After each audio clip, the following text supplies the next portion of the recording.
लेकिन हम बात कर रहे हैं ऐसी शख्सियत से जो राजनीतिक विशेषज्ञ, आंकड़ों के ज्ञाता, कि देश के अंदर, भारतवर्ष के अंदर क्या होने जा रहा है।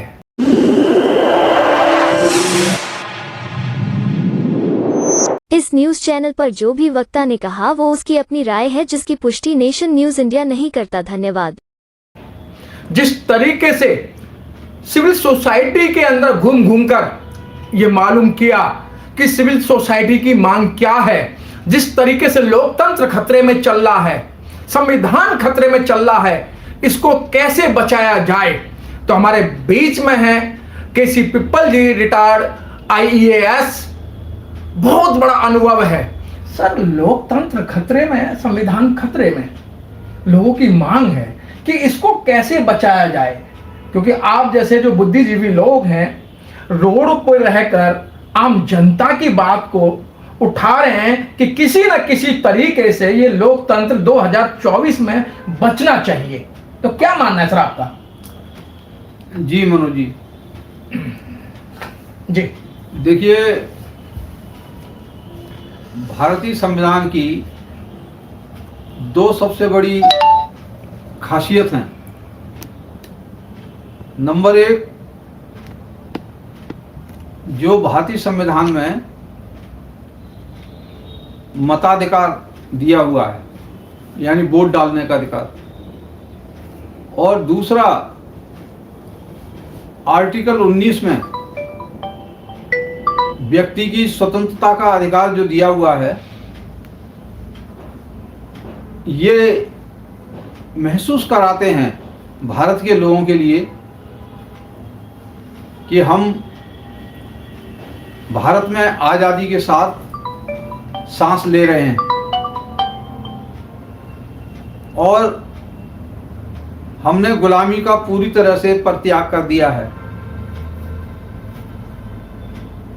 बाबा साहब डॉक्टर अम्बेडकर ने जब वोट का अधिकार दिया था, उस समय ऐसा लगा कि हम भारत के लोग भारत को समता, स्वतंत्रता, बंधुत्व और न्याय पर आधारित समाज की रचना करने के लिए कटिबद्ध हैं। इसके बावजूद अगर हमारे वोट में किसी तरह की कटौती होती है, किसी तरह की वोट के साथ हेराफेरी होती है, तो ये भारतीय लोकतंत्र के साथ में एक खिलवाड़ है, भारतीय लोकतंत्र को कमजोर करता है। पहले तो कमजोरी मुझे ये दिखाई देती है कि 60 और 70 से ज़्यादा लोग वोट ही नहीं डालते हैं। 100 में से 60 और 70% लोग वोट डालते हैं, बाकी 30 और 40% लोग जो है वोट डालने ही नहीं जाते हैं। इसका मतलब वो लोकतंत्र का और अपने मताधिकार का, जो राजा बनाने का अधिकार है, उसको वो खो देते हैं। ये कोई छोटा मोटा अधिकार नहीं है। एक समय था भारत के अंदर जब रजवाड़े होते थे, राजा जो है रानी के पेट से पैदा होते थे। बाबा साहब डॉक्टर अम्बेडकर ने रानी के पेट का ऑपरेशन करके ये कहा कि अब जो राजा पैदा होगा वो रानी के पेट से नहीं बल्कि मत पेटी से पैदा होगा। और 1950 के बाद में जब देश में भारतीय संविधान बना, मताधिकार मिला, राजा पेटी से पैदा होने लगा। जो हमने एमपीओं को चुन करके भेजते हैं, वो एमपी ही हमारा प्रधानमंत्री और मुख्यमंत्री, एमएलए मुख्यमंत्री चुनते हैं, एमपी प्रधानमंत्री चुनते हैं। यानी कि राजा अब रानी के पेट से नहीं मशीन से या बैलेट पेपर से पैदा होने लगा। ये एक लोकतंत्र का अधिकार था। इसी बीच में जब बैलेट पेपर होते थे तो उस समय दलितों के, गरीबों के, कमजोर वर्ग के वोट लूट लिए जाते थे, बूथ कैप्चरिंग होती थी। उस समय ये सवाल खड़ा हुआ था कि लोकतंत्र पूरी तरह से बहाल नहीं हो पाया है। सरकारों के लिए, चुनाव आयोग के लिए इस पर जो है सख्ती बरतनी चाहिए। आज समय दूसरा आया। आज जब मशीनें आ गई, वोट डालने जाते हैं, लेकिन अब सवाल लोग उठा रहे हैं कि मशीनों में हेराफेरी होती है, बैलेट पेपर से चुनाव होना चाहिए, फिर दोबारा से मांग कर रहे हैं। बैलेट पेपर के समय भी एक सवाल था, आज मशीन के समय भी एक सवाल है। सवाल ये है कि ये सरकार की जिम्मेदारी है, चुनाव आयोग की जिम्मेदारी है कि उनके मत का अधिकार जो है बहाल करना चाहिए, तभी लोकतंत्र जो है बहाल हो सकता है। आज दूसरा सवाल संविधान का है। संविधान के आर्टिकल 19 का है, जिसमें स्वतंत्रता का अधिकार दिया गया है, बोलने की आज़ादी दी गई है। उसके बावजूद अगर कोई अपने मन की बात बोलता है तो उसके लिए FIR कर दी जाती है, उसके ऊपर उसको जेल में डाल दिया जाता है, उसके ऊपर तरह तरह के उसको प्रताड़ना की जा सकती है, उसको डराया धमकाया जा सकता है। इस तरह के जो संकेत मिलते हैं, ये एक तरह से जो व्यक्तिगत स्वतंत्रता है, व्यक्ति की स्वतंत्रता है, उसके लिए खतरा महसूस होता है। और आर्टिकल 19 जो संविधान का है उसमें खतरा महसूस होता है। धार्मिक स्वतंत्रता हो, व्यक्ति की स्वतंत्रता हो, ये दोनों ही इस समय खतरे में नज़र आ रही हैं, क्योंकि आए दिन अल्पसंख्यक समाज के ऊपर अत्याचार होते हैं। मणिपुर की अभी जल रहा है, अभी उसकी आग बुझी नहीं है, ये सभी लोग इसके गवाह हैं। लोगों के ऊपर, मुसलमानों के ऊपर लिंचिंग हुई है, इसका सभी लोग गवाह हैं। लेकिन उसके बावजूद जब कुछ केस ऐसे भी हुए हैं, जैसे बिल्किस बानो का केस है, उसमें जब अपराधी छूट के आते हैं तो पार्टी विशेष के लोग उनके गले में माला डालते हैं, उनका स्वागत किया जाता है। इसका मतलब क्या है कि जो सरकारी पार्टी है वो भी मतलब उनका, अपराधियों का संरक्षण दे रही है, ऐसा मतलब प्रतीत होता है। इसलिए ये जो आर्टिकल 19 है, जो संविधान है, वो खतरे में नज़र आता है। जब उनके लिए न्याय सरकार से नहीं मिल रहा, जब जुडिशरी में जाते हैं वहाँ पे न्याय नहीं मिल रहा, और सबसे ज़्यादा अगर आप देखेंगे जेलों में तो SC ST और जो मुसलमान लोग हैं उनकी आबादी तो है 100 में से 80-85 आबादी है इनकी देश के अंदर। वोट भी इनके 100 में से 85 हैं, लेकिन जेलों में भी ये 100 में से 85 नहीं, उससे भी ज़्यादा हैं जी। तो ये ऐसा लगता है कि इनका उत्पीड़न, बाबा साहब ने संविधान दे दिया, मत का अधिकार दे दिया कि अपनी बिगड़ी खुद बना लो। और भगवान बुद्ध ने भी कहा है कि अपदीपो भव, अपनी बिगड़ी खुद बनाओ, दूसरों के सहारे मत रहो। लेकिन ये जनता है कि ये जो है जागती नहीं है, ये अपनी ताकत को पहचानती नहीं है, और उस ताकत को जनाने के लिए, पहचानने के लिए दिन और रात सिविल सोसाइटी इस देश के अंदर काम कर रही हैं। मैं समझता हूँ आज नहीं तो कल जनता जरूर जागरूक होगी। सर, जिस तरीके से इंडिया गठबंधन की बात की जा रही है और जगह जगह मीटिंग हो रही है, आप भी उसका, इंडिया गठबंधन का समर्थन कर रहे हैं, लेकिन सर जब इंडिया गठबंधन की जब मीटिंग होती है बिहार के अंदर, वहां दलित नेताओं को नहीं बुलाया जाता है, वहां दलित नेताओं को नदारद कर दिया जाता है। तो सर ऐसा गठबंधन किस काम का? देखिए, जहां तक दलित नेता की बात है तो मैं नहीं समझता कौन सा दलित नेता है। क्या माननीय खड़गे साहब दलित नेता नहीं है? क्या डी राजा जो कम्युनिस्ट पार्टी ऑफ इंडिया के अध्यक्ष हैं, नेता हैं, वहाँ पर जो जनरल सेक्रेटरी होता है उसी को अध्यक्ष के बराबर का दर्जा होता है। तो दोनों राष्ट्रीय पार्टियां, CPM, CPI और कांग्रेस पार्टी, दोनों के जो राष्ट्रीय अध्यक्ष हैं वो दलित हैं।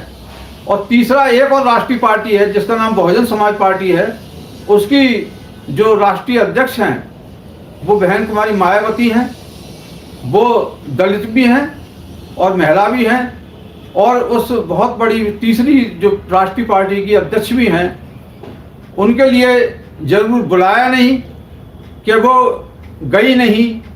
ये आज भी मतलब जो है सवाल है। लोग कह रहे हैं कि उनके बिना गठबंधन जो अधूरा है, लेकिन दलित का सवाल नहीं है। दलित लीडर तो हैं उसके अंदर, गठबंधन के अंदर डी राजा भी दलित हैं और खड़गे साहब भी दलित हैं, और तीसरी अगर बड़ी ताकत अगर पहुंच जाती है तो तीन दलित जो हो जाएंगे। इस समय देश के अंदर एक सवाल है कि या तो देश की राजनीति को ब्राह्मण चला रहा है जी, या देश की राजनीति के लिए दलित चला रहा है, और बाकी लोग तो जो है देश की राजनीति में जिंदाबाद मुर्दाबाद कर रहे हैं। चलाने वाले तो ये दलित और ब्राह्मण ही हैं। तो क्या लगता है सर, गठबंधन से लोकतंत्र बच सकता है, संविधान बच सकता है? जिस तरीके से पूरे देश के अंदर त्राही त्राही मची रही है, अब ईवीएम को लेके भी लोगों के अंदर एक शंका पैदा हो गई है ईवीएम को लेके, कि जहां जहां ईवीएम से चुनाव हो रहा है वहां वहां वोट की चोरी हो रही है। ईवीएम नहीं, चोर मशीन है। क्या मानना है कि सर, आप तो एक विशेषज्ञ रहे हैं, आंकड़ों के विशेषज्ञ रहे हैं, क्या ईवीएम में गड़बड़ हो सकती है? देखिए, इसके ऊपर कोई दावा तो नहीं किया जा सकता, और ये भी दावा नहीं किया जा सकता कि सरकार जो नई आएगी उससे लोकतंत्र बच जाए, संविधान बच जाए, क्योंकि लोकतंत्र के ऊपर और संविधान के ऊपर पहले भी हमले हुए हैं। आपने देखा होगा 1975 में इमरजेंसी लगी थी जी, तो संविधान पर भी हमला हुआ था, लोकतंत्र पर भी हमला हुआ था, जुडिशरी के ऊपर भी हमला हुआ था। आज मतलब इमरजेंसी नहीं है, लेकिन लगभग वैसा ही माहौल लोगों के दिमाग में बैठा हुआ है कि 1975 जैसा माहौल है, अघोषित इमरजेंसी जैसा माहौल है। इस समय किसी को उठाया और बिना मतलब उसके वारंट के, बिना मतलब रिपोर्ट के उसके लिए जेल में डाल दिया। तो ये लोगों के ऊपर फेसबुक पर कुछ ने लिख दिया तो उसके ऊपर एफआईआर कर दी। तो बहुत सारे प्रोफेसर बंद हैं, बहुत सारे नेता बंद हैं, सामाजिक कार्यकर्ता बंद हैं जेलों के अंदर। तो इस तरह से ये ऐसा लगता है कि इसमें परिवर्तन होना चाहिए। परिवर्तन का मतलब ये है कि जैसे जनता पार्टी की सरकार बनी थी तो उस माहौल में परिवर्तन हुआ और काफ़ी दिन तक ठीक ठाक चला। फिर अगर वैसा ही हो जाता है तो उसके अंदर जनता जो है उसको बदल देती है, क्योंकि जनता असली मालिक है देश की। ये सरकारें जो हैं, जो पार्टियां हैं, जो मालिक नहीं है एमएलए एमपी। एमएलए एमपी का जो मालिक है वो कौन है? वो तो वोटर है। तो वोटर का हक है कि वो ऐसी सरकारों को बदल दे जो उनके लिए रोजी रोटी नहीं दे सके जनता को, जो उनका अधिकार नहीं दे सकते लोकतंत्र का और संविधान का। तो उसको बदलने का अधिकार जो है जनता के लिए है। सर, आम जनता यही तो कह रही है कि जिसको हम चुनना चाहते हैं, जिसको हम वोट दे रहे हैं, वो तो वहां वोट जा ही नहीं रहा है।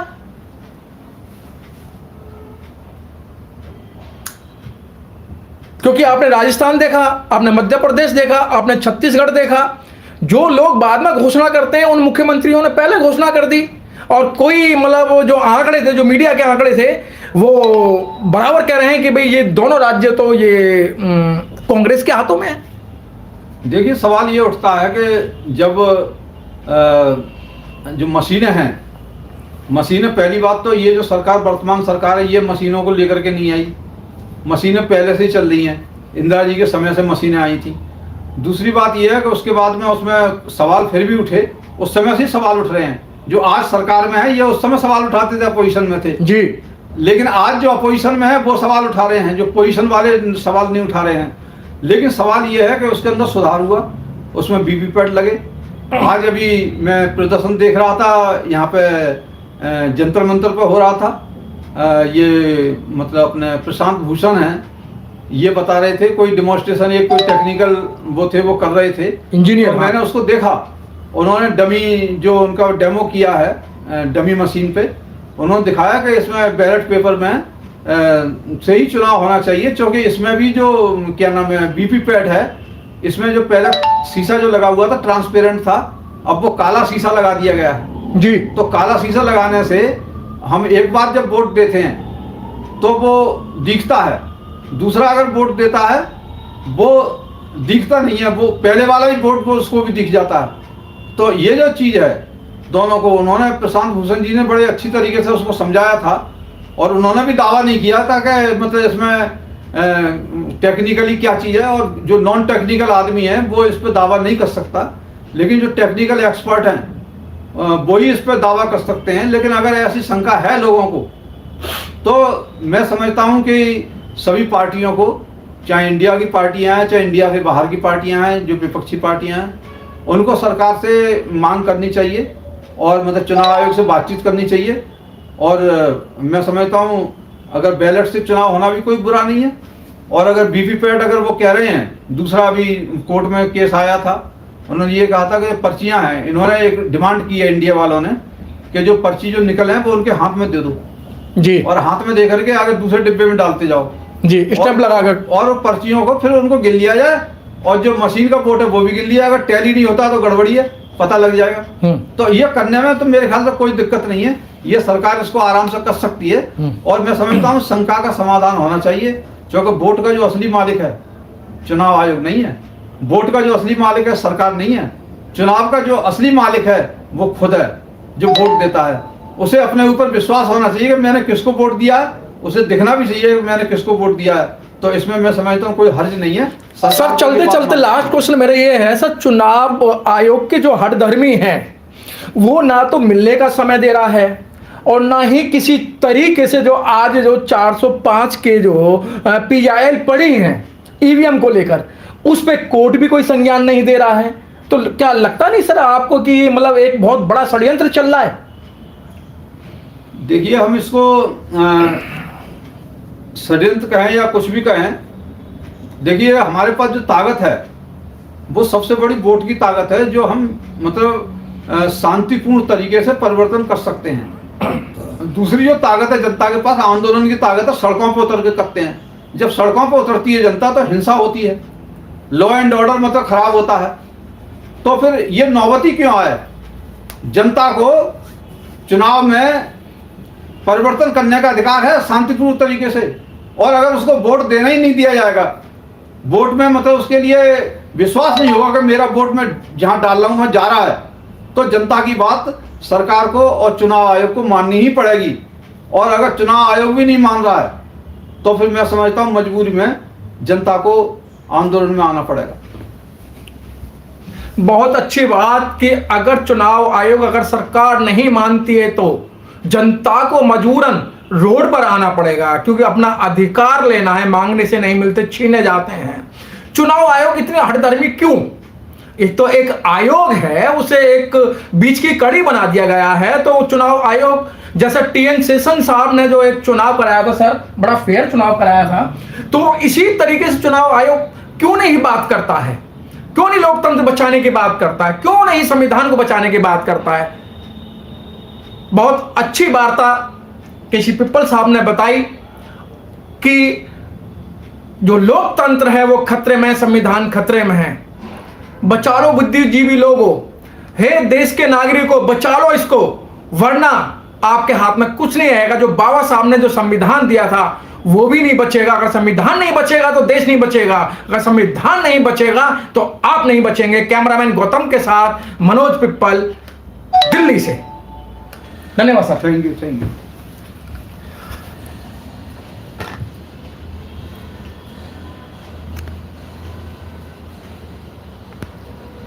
ये 20 मिनट का हो गया।